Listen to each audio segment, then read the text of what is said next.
Bonjour à tous, ça y est, la saison des triathlons est officiellement lancée. On a tous des courses qui arrivent, soit le week-end prochain, soit dans les semaines à venir. Et aujourd'hui, on va voir les 7 choses qui te permettront d'avoir la meilleure course possible. Je te parle de ça tout de suite. Les derniers 15 jours, tu commences à réduire ton entraînement, tu gardes un tout petit peu d'intensité, tu permets à ton corps de recharger les batteries au maximum afin d'être le plus frais possible le jour de course. Fais attention par contre, garde quand même un minimum d'entraînement, généralement c'est la moitié de tes grosses semaines, pour pouvoir récupérer mais pas te désentraîner. Une fois que tu as réussi à passer cette zone-là, qu'on est la veille de course, là, attention.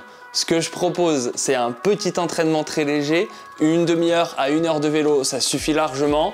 Faire un petit peu de marche aussi pour détendre les jambes. Tu peux rajouter 5-10 minutes de natation, mais vraiment à allure très faible. Le but de la veille, c'est d'en faire le minimum possible. Un tout petit entraînement et beaucoup de repos. Mais le reste, tu oublies.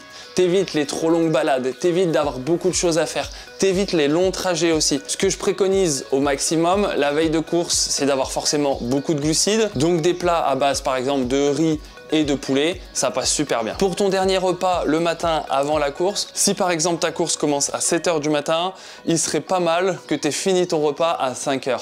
Parce que après, forcément, tu vas digérer pendant la natation, ça va pas être top. Alors que si tu termines de manger au moins 2 heures en avance, ça te laisse quand même le temps de pas être ballonné sur le début de la natation. Et là, pour ce repas, le plus intéressant, c'est pas le meilleur en goût, mais c'est quand même le mieux, c'est du riz avec du poulet. Mais sinon, moi ce que je fais, et ça passe très bien, c'est du pain de mie avec des œufs. C'est pas le meilleur, mais je trouve que c'est le meilleur compromis entre manger quelque chose qui passe suffisamment bien à 5 h du mat et quelque chose d'optimal pour la performance. Et là, une fois que tu as fait tout ça, que tes affaires sont prêtes, c'est le moment de rejoindre la course. Et quand tu rejoins la course, on commence par la natation, là, vaut mieux arriver avec un petit peu d'avance et bien s'échauffer. C'est super important. L'échauffement te permettra de faire la meilleure course possible. Et pourquoi je te dis d'avoir un petit peu de temps, c'est que j'aime bien décomposer mon échauffement en 3 parties, articulaire, musculaire, cardiovasculaire. Échauffement articulaire et musculaire, ça te paraît normal parce que tu prépares ton corps, ça, il n'y a pas de souci. Quand j'en parle à tout le monde est ok, tout le monde me dit bien sûr, il faut le faire pour préparer à la natation parce que si tu n'as pas échauffé ton épaule,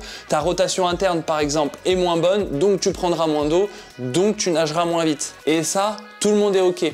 L'échauffement cardiovasculaire, souvent on le laisse un peu de côté, alors qu'en fait il est super important parce que si tu adaptes ton système cardiovasculaire avant de commencer ta course, il sera plus performant et tu subiras moins le départ parce que au moment où tu pars en natation, forcément ton cœur monte vite. Mais si tu l'as échauffé, que tu l'as préparé à l'effort, tu subiras moins. On l'a tous vécu ça. Tu as 5-6 minutes de souffrance et donc de perte d'énergie aussi. Alors que si tu as préparé ton système cardiovasculaire avant de commencer ta course, tu n'auras pas ce momentum là de 5-6 minutes pour que ton corps se prépare et donc tu seras plus performant aussi sur l'ensemble de ta course car tu auras dépensé moins d'énergie pour une meilleure performance. Après, une fois que tu as fait ça, on passe notre natation et, chose importante, c'est la stratégie de ravitaillement. Et là, je trouve hyper important de respecter toujours 3 points. Le premier, c'est d'avoir une prise de glucides régulière. Toutes les 15 minutes, 10 à 20 minutes, ça va dépendre de la quantité de glucides que tu manges par heure et de comment tu as habitué ton corps aussi à digérer parce que c'est super important de ne pas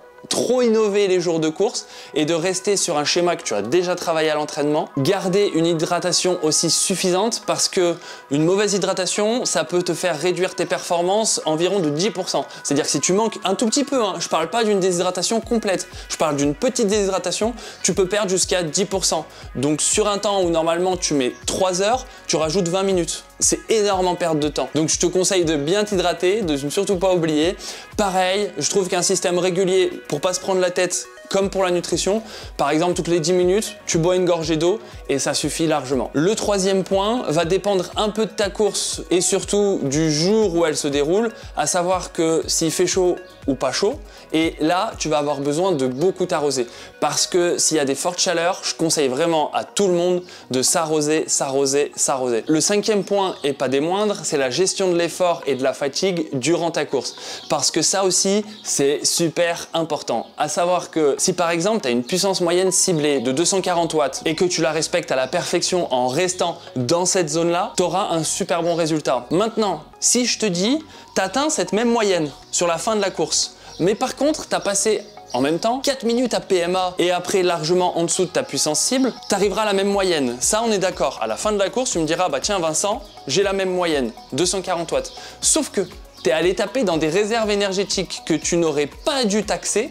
et donc tu vas être ultra fatigué, que ce soit au niveau musculaire qu'au niveau de tes réserves énergétiques. Et lors de la course à pied, tu verras que tu pourras pas suivre ton allure cible et ta course sera terminée et en fait tu seras très loin du temps que tu visais. Donc l'important, c'est vraiment cette gestion de l'effort, à savoir respecter, être en tout cas dans une zone autour de la puissance cible. Ne pas trop la dépasser et ne pas trop être en dessous pour avoir besoin de trop réaccélérer justement. Le 6e point, c'est que peu importe ce qui t'arrive pendant la course, tu gardes une motivation extrême et tu restes positif. Parce que la tête, et surtout sur les longues distances, c'est vraiment hyper important. Parce que là, c'est pareil. Alors, on est tous différents. Il n'y a pas de 5, 10, 15, 20 minutes. Ça va dépendre de chacun. Mais tu peux t'écrouler. Si tu es plus motivé et que tu restes pas positif pendant ta course, tu peux vraiment t'écrouler et voir ton temps exploser. Et ça, c'est vraiment pas ce qu'on veut. Donc, peu importe si tu es sur un jour mauvais ou si tu as un début de vélo difficile, ça peut arriver aussi. Tu restes positif et tu gardes toute la motivation en toi. Et généralement, ça repart toujours au bout d'un moment. Et le 7e point pour terminer,